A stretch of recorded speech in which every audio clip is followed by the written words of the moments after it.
Hello Ego Mappers, welcome to today's tutorial. Today we are going to show you essentially how to get started building your maps for EcoMap, which means you need to be able to add a stakeholder, which can be a brand or an organization or some sort of business to your map. Our library is rather extensive, but we have not got every company in our library in the world, so we're also going to be able to show you how to create stakeholders.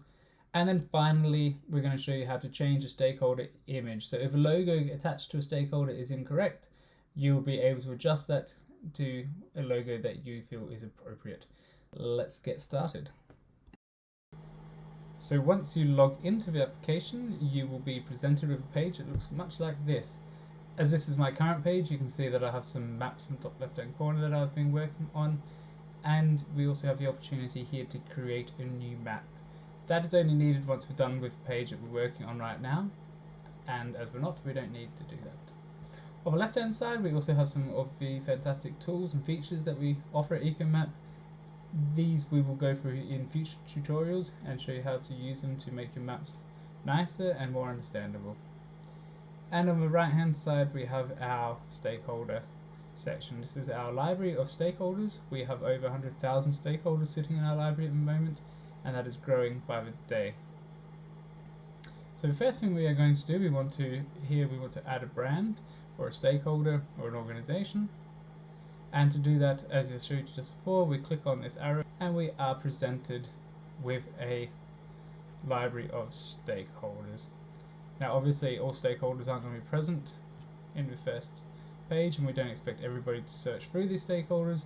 Therefore what you can do is you can simply type a stakeholder name in the top right hand corner here, press enter, and if a stakeholder is sitting in the library, it will be sitting there waiting for you.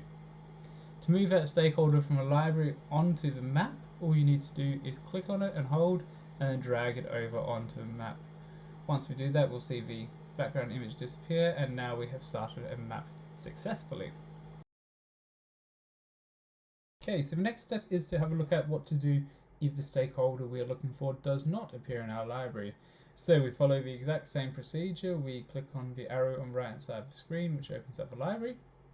We type in the stakeholder name that we are looking for. In this case, we are looking for FC Cologne, and we press enter.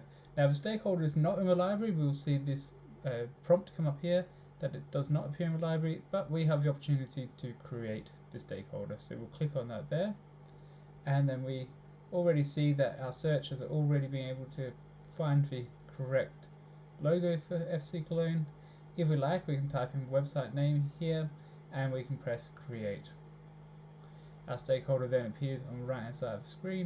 We can simply follow the same procedure of dragging and dropping it onto the map. And the last challenge you might have with stakeholders is that sometimes the image may be wrong, whether you've loaded the incorrect image at the beginning, or the software has done it incorrectly, or purely and simply you want to change the image.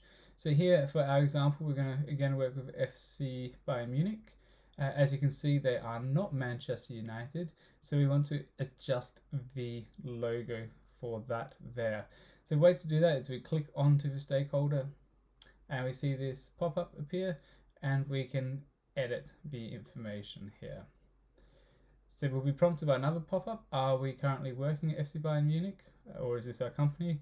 Unfortunately, we do not own this company, so we can simply press the X in the top right hand corner and that will disappear. So over on the left hand side of the screen now, we can see we have the opportunity to press to change the logo if that's what we wish to do, so we will do that.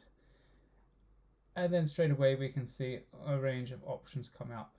So what this essentially does, this does a search under this. So if we are not happy that the logo is correct and none of these are correct option, we can change the search term to try to find a more accurate search term for the image that we'd like to find. However, as we can see, the image we'd like is this one here, so we can simply click on this and the image has been changed. We then hit save on the bottom right hand side of the corner, and then the map is updated with that image.